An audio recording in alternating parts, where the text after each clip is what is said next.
Bonjour à toutes et à tous, voici le 19e épisode de la saison 2.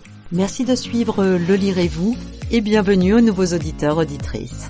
Alors, aujourd'hui, ça va être un format un peu spécial. La semaine dernière, j'ai chroniqué le roman d'Amélia Mattar qui s'appelle Ainsi naissent les mamans. Et en fait, je suis bénévole également dans une radio locale, ici en Bretagne, et j'ai eu la chance de pouvoir l'interviewer. Alors, je me suis dit que c'était quand même intéressant d'entendre l'auteur parler de ce roman, que ça allait compléter la petite chronique que je vous ai faite la semaine dernière. Donc, je partage avec vous l'interview que j'ai réalisée avec Amélia et j'espère que ça vous plaira. Je vous souhaite une bonne écoute.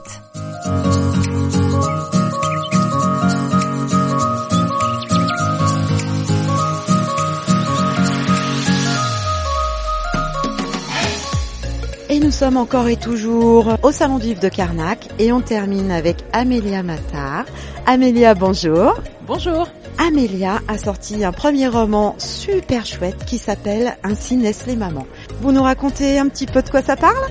Avec plaisir. Donc Ainsi naissent les mamans, c'est l'histoire de Alice qui a 8 ans et qui est élevée depuis sa première semaine de vie par une nounou, Fatima, car sa maman, Valentine, travaille énormément, dirige une entreprise et fait le choix de déléguer l'éducation de sa fille à une autre, si bien que cette autre devient quelque part la maman de substitution d'Alice. Et lorsqu'elle a 8 ans, Valentine décide de licencier Fatima et la petite Alice vit alors un véritable drame et va entrer dans une phase presque de dépression infantile, mais elle va mettre en place un certain nombre d'actions de rébellion, si j'ose dire, pour ne pas subir cette situation qui lui est parfaitement insupportable. Complètement. Un roman vraiment chouette, qui peut sembler dur, et si on s'arrête à la lecture du niveau social, oui on peut, si on n'a pas envie de se remettre en question, si on n'a pas envie de réfléchir aussi à son statut d'enfant ou de parent, et puis ça peut être compliqué pour certains. Et puis il y a une autre lecture. Dans la première lecture, on pourra aussi maudire justement Valentine, ou sa mère d'ailleurs. On pourra aussi en vouloir à Fatima d'avoir pris cette place, encore si on se sent coupable de ne pas avoir été là pour les siens. Une chose est sûre, il y a nul parent parfait, nul enfant parfait. C'est une histoire universelle en fait. Elle est posée là dans un cadre où effectivement on est dans une famille très riche qui travaille énormément et avec la nounou. Mais cette histoire, elle se transpose dans toutes les classes sociales. Oui, tout à fait, parce que là, il s'agit d'une nounou, mais il pourrait s'agir d'une grand-mère, il pourrait s'agir d'une tante, d'une personne avec aucun lien de parenté, mais qui devient effectivement une figure d'attachement principale pour l'enfant. Donc oui, clairement. D'ailleurs, souvent les personnes me racontent leur propre histoire en écho. Il s'agit pas toujours de nounou, il s'agit de plein d'autres personnes qui vont être hyper importantes pour ces gens. C'est un livre qui résonnera en toute maman pour sûr. Grands-parents, tonton, tata, tout le monde. Effectivement, c'est vraiment un roman qui résonne, qui nous questionne, qui nous remet en pleine face, mais pas forcément, c'est pas compliqué, mais qui nous remet qui on est. Et voilà, qui je suis, qui j'ai été en tant que maman, qui je suis ou qui j'ai été en tant que fille. Il fait vraiment réfléchir ce roman. Et c'est un roman, c'est une histoire. Il se lit tout seul, on s'attache à tout le monde, à la mère, à l'enfant, à la nounou, au père, qu'on aime, qu'on déteste. Qu'on aime, c'est plus compliqué, mais voilà, il y a une empathie pour tout le monde, c'est vraiment chouette. Et alors les chapitres, ils alternent avec les points de vue d'Alice, donc 8 ans, de sa mère ou de la nounou. Ça se passe à Bondy, la ville où vous avez passé votre enfance et votre jeunesse. C'était impératif de situer le roman là aussi. Oui, clairement, je vois qu'aujourd'hui, de plus en plus, notre société a tendance à beaucoup stigmatiser les personnes issues de quartiers, comme on dit. Or, en fait, ces quartiers abritent une pluralité d'individus et des parcours très très différents. Et bien sûr que le lieu de naissance n'enferme pas et n'empêche pas de devenir. Et oui, clairement, j'avais envie de montrer que on peut venir de Bondy, vivre à Bondy et être un individu à considérer comme un autre, bien sûr. Et en fait, dans le roman, Valentine, la mère, et Fatima, en fait, elles ont reçu une éducation avec un but commun, en fait, unique, malgré un milieu social complètement différent, réussir socialement, à savoir se marier avec un beau parti, avoir un travail où on se situe en haut de l'échelle, et elles sont tellement à l'opposé l'une de l'autre, mais elles sont un peu pareilles. En tout cas, elles ont eu la même base. Oui, c'est effectivement un parallèle hyper intéressant à relever. Finalement, tous les dissocient, tous les différencient, mais cette injonction qu'elles ont reçue dès leur plus jeune âge à réussir et à voilà, soit se maintenir effectivement tout en haut de l'échelle ou alors à parvenir à grimper. C'est quelque chose qui les réunit fortement. Et oui, Fatima, ce que j'ai voulu montrer, c'est que ça peut être aussi une souffrance d'avoir comme ça cette épée de Damoclès de la réussite au-dessus de sa tête, où il est impossible d'avoir une autre trajectoire parce que voilà, on a ce regard parental oppressant qui nous incite, qui nous force. Et voilà, c'est une forme aussi de maltraitance quelque part. Et je reviens à la donc deuxième lecture possible, et c'est là où je trouve super intéressant, c'est réaliser que en fait c'est un leurre ou une possibilité. Cette petite fille élevée par une nounou, par une mère voilà en haut de l'échelle sociale qui travaille beaucoup trop, ça pourrait être celle d'une enfant de pauvre en fait, qui sont obligés de trimer, de bosser comme des dingues pour cumuler 2 boulots, qui rentrent tellement épuisés qu'ils ont même pas ils ont plus la force d'être là, ils sont là mais juste physiquement, parce que être là pour les enfants c'est pas rien, c'est pas seulement physique justement. Le nombre d'enfants dont la mère le plus souvent elle est à la maison mais qui connaît absolument pas son enfant parce que la vie la fait tout courir quoi. C'est terrible. Mais cette universalité, elle est juste énorme. Et du coup, je m'étais demandé si vous aviez rencontré en vrai Valentine et Alice, mais vous avez dû en rencontrer plein des Valentine et Alice. Alors c'est extrêmement juste et je suis vraiment très reconnaissante de cette lecture-là, voilà, où c'est la première fois qu'on me propose en fait effectivement ce parallèle que je trouve d'une pertinence vraiment saisissante. Et je crois que ça raconte quelque chose effectivement de la défaillance de notre société, c'est-à-dire à quel moment est-ce normal qu'une mère, même voilà, qui est dans une situation économique compliquée, doive à ce point se couper de son enfant. Je crois qu'il a existé, ou il existe par ailleurs, des sociétés plus communautaires, plus collectives, où on permet du coup à la mère de créer ce lien qui est quand même assez fondamental, et à l'enfant en fait d'avoir plusieurs liens, d'être dans voilà un collectif, une communauté qui l'aide à grandir. Et oui, clairement, le parallèle est évident. Ces mères qui doivent sacrifier leur maternité sur l'autel de juste le foyer, l'économie du quotidien, elles sont très très nombreuses. Des Valentines, j'en ai pas rencontré moi personnellement, mais Valentine, clairement, elle me vient des récits de ma propre mère, qui travaillait quand j'étais petite beaucoup, et qui, en plus de son travail la semaine, travaillait le week-end dans une famille extrêmement riche, qui était mais diamétralement opposée à nous, à notre quotidien, et elle revenait avec ces anecdotes de cette famille, de cette sociologie qui nous paraissait mais tellement folle. Elle me racontait notamment effectivement ces enfants de ces familles qui n'avaient pas été élevés par leur mère mais par des nounous, avec voilà plein d'anecdotes sur la façon de manger, sur la façon de s'habiller, où c'était même les nounous qui allaient choisir les habits, etc. des enfants. Et voilà, clairement Valentine, elle est née de ces récits-là. Ça allait être ma prochaine question parce que je l'avais lu ça, l'histoire de votre maman. Bon voilà, ça c'est fait. Je voulais aussi revenir sur le fait que vous êtes fondatrice du projet Coloris en 2018. Passionnée par la révolution numérique, vous vous inquiétez de l'impact qu'il a sur les enfants.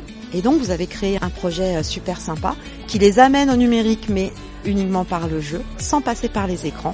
C'est super chouette. Et d'ailleurs on retrouve le petit conte, un des supports de Coloris. On a Alice qui s'en sert aussi dans le roman.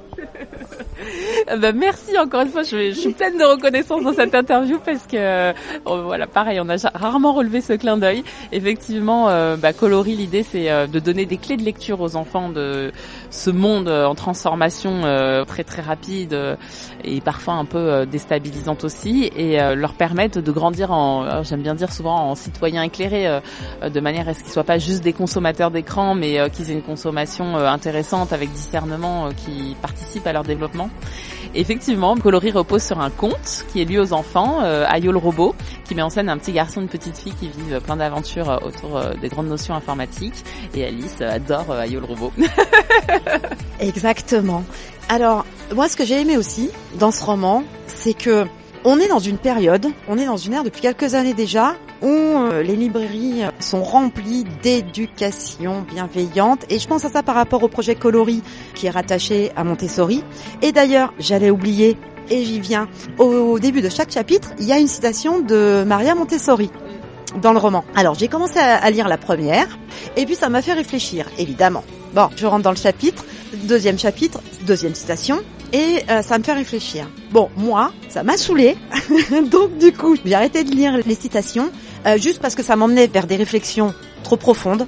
Donc du coup, ça me perdait et j'avais envie de connaître l'histoire de Valentine et j'étais dedans et je voulais rester dedans. Donc moi, ma lecture à moi, ça a été, bon, je lis les romans et deuxième lecture, j'ai repris tous les chapitres et je me suis relu toutes les citations et ça m'a permis effectivement de pouvoir prendre le temps de les apprécier et de les digérer. Alors après, ça n'engage que moi. Et d'ailleurs, s'il y a des auditeurs qui l'ont lu, je suis curieuse de savoir comment ils l'ont lu. J'ai trouvé ça chouette, mais du coup, après coup. Et tout ça pour en revenir effectivement à Montessori. Et j'ai aimé dans la construction de ce roman, c'est que dans nos librairies, on a énormément d'éducation bienveillante, d'éducation à l'enfant et faire attention. Et ça va trop loin. Alors c'est pas le précepte de base qui va trop loin. C'est ce qu'en font les gens. Il y a malheureusement beaucoup, je trouve, de parents qui du coup s'en servent comme je laisse faire. Il s'éduque tout seul. Et en fait, c'est pas ça du tout, quoi. Il y a une déviation de l'utilisation de Montessori et autres. Mais voilà, de cette éducation où on doit juste respecter l'enfant en tant qu'être, parce que c'est des êtres autonomes, indépendants de nous, et qu'on doit juste les emmener à être des adultes autonomes, indépendants. Et dans le roman, on a ce juste milieu. Vous avez remis à l'éducation Montessori vraiment à sa place. Bon, c'est pas très étonnant vu de ce que vous vivez, mais je voulais vous remercier pour ça, parce que on n'est pas dans la caricature et ça fait du bien. Merci déjà pour ce commentaire sur effectivement les citations Montessori. Alors moi, Maria Montessori, son œuvre m'a bouleversée. J'ai trouvé que c'était une femme absolument visionnaire qui méritait. Alors elle est déjà extrêmement connue et reconnue et on parle de 40 000 écoles Montessori dans le monde, etc. Mais j'avais envie à ma petite échelle de contribuer encore un peu à faire connaître sa pensée qui est absolument d'une puissance vraiment incroyable. Et sur l'éducation positive, je partage complètement votre point de vue et je me permets un petit cours théorique là-dessus parce que je trouve que c'est hyper intéressant en tant que parent d'arriver à se situer. En fait, je sais plus quelle psychologue américaine très connue, mais on se sert beaucoup de ces théories en éducation, a distingué 4 styles parentaux sur des axes à la fois de chaleur, de bienveillance, de respect de l'enfant et des axes d'exigence. On a les parents autoritaires qui sont très peu bienveillants, très peu chaleureux avec leur enfant, mais très exigeants. On a des parents laxistes qui sont très chaleureux, très bienveillants, mais avec aucune exigence. On a des parents négligents qui sont à la fois très peu chaleureux et très peu exigeants. Et donc le seul style parental entre guillemets qui vaille et qui permette à l'enfant de se développer pleinement, d'être heureux, de réussir à être en société, à être dans le collectif, dans l'attention aux besoins de l'autre, etc. C'est le style parental qui est à la fois très exigeant et à la fois très bienveillant. Et cette exigence, effectivement, elle est importante. L'enfant, il a besoin d'un cadre, il a besoin de limites, il a besoin d'être accompagné dans son développement. Et l'approche Montessori est extrêmement encadrée. Enfin, quand on rentre dans une classe Montessori, c'est assez saisissant de voir à quel point cette approche, effectivement, suit un programme très rigoureux, très pensé, très cadencé, et dans lequel l'enfant se sent bien, parce qu'effectivement, il a un périmètre de règles, de sécurité qui lui permet de se développer pleinement dans la bienveillance, dans la chaleur, dans l'écoute de ses besoins aussi. Et je suis très contente qu'on aborde ce point et que vous ayez expliqué tout ça, parce que ça me tient à cœur aussi, comme c'est dit dans le roman, et c'est pas simple, parce qu'on fait tous du mieux qu'on peut, et qu'effectivement, on fait du mieux qu'on peut en tant que parents, mais avec ce qu'on a vécu enfant. Et mon Dieu, c'est compliqué. Il faut lire Ainsi naissent les mamans. Il en ressort plein de choses, plein de douceur, plein de bienveillance. Alors moi, je suis pas hyper fan de ce mot bienveillance, mais quand même, là, ouais. Là, il vaut le coup. Et c'est un roman, très attachant au niveau de tous les personnages. Carnac, le salon, comment ça se passe et quel est votre rapport à la Bretagne ? Alors mon rapport à la Bretagne, il est assez récent, il date de ces 10 dernières années parce que mes beaux-parents, avec lesquels je m'entends très bien, que je salue si ils écoutent cette interview, sont venus s'installer à Dinan. Donc du coup, on vient régulièrement en Bretagne et c'est un véritable coup de cœur. J'adore l'esprit, j'adore les paysages. Alors là, on est un peu loin de Dinan ici, mais même ici, il était impératif dès le premier jour que j'aille voir la mer. J'ai commencé par ça. Et oui, c'est un cadre splendide. Ça fait même partie clairement des projets de s'en rapprocher parce que du coup on a une attache familiale forte avec mon mari. Le salon, alors les rencontres livresques comme les appelle Jean-Marie Kemener sont absolument géniales. Moi je prends vraiment mon pied parce que c'est petit, donc c'est humain. On peut discuter longuement avec chacune des personnes qui vient s'intéresser à votre roman. On peut discuter aussi aisément avec les autres auteurs, autrices. Il y a un esprit de camaraderie qui est vraiment très très chouette, qui ressemble vraiment pour moi à une parenthèse amicale, parce que j'ai une vie assez intense avec le travail, les enfants, l'écriture, etc. Et là, oui, j'ai le sentiment d'être dans des espèces de vacances apprenantes et des rencontres très enrichissantes. Eh ben, on est drôlement contents. Et est-ce qu'il y a un projet d'écriture en cours? Est-ce que vous pouvez nous dire 2-3 petites choses? Oui, alors il est vraiment aujourd'hui très très embryonnaire, mais alors moi mon métier m'amène à être en contact très étroit avec l'école, avec cette institution à laquelle je tiens beaucoup aussi par rapport à mon propre parcours. Et j'ai très envie, alors pour l'instant encore une fois c'est vraiment des bribes d'idées, mais j'ai très envie d'écrire l'histoire d'un instituteur qui se donne pour mission de sauver un certain nombre d'élèves de sa classe. Vous pouvez imaginer plutôt une classe REP, dans un contexte économique un peu difficile, et qui permettent du coup au lecteur de découvrir un certain nombre de parcours d'enfants et de comprendre la pluralité d'enfants qu'on peut avoir dans une classe comme celle-ci, et à quel point l'école peut être un refuge et un levier de développement énorme pour ces enfants-là. Trop bien, on a hâte. Merci Amélia Mattard, 1000 merci pour le temps que vous avez bien voulu accorder à Radio Large. Et je vous souhaite un bon salon et encore de belles rencontres. Merci infiniment, c'était un immense plaisir. Et voilà, l'interview avec Amélia, c'est terminé. J'espère que ça vous a plu. N'hésitez pas à me le dire en commentaire, parce que j'ai d'autres interviews sous le coude, et si ça vous dit, on pourra les caler ici avec grand plaisir.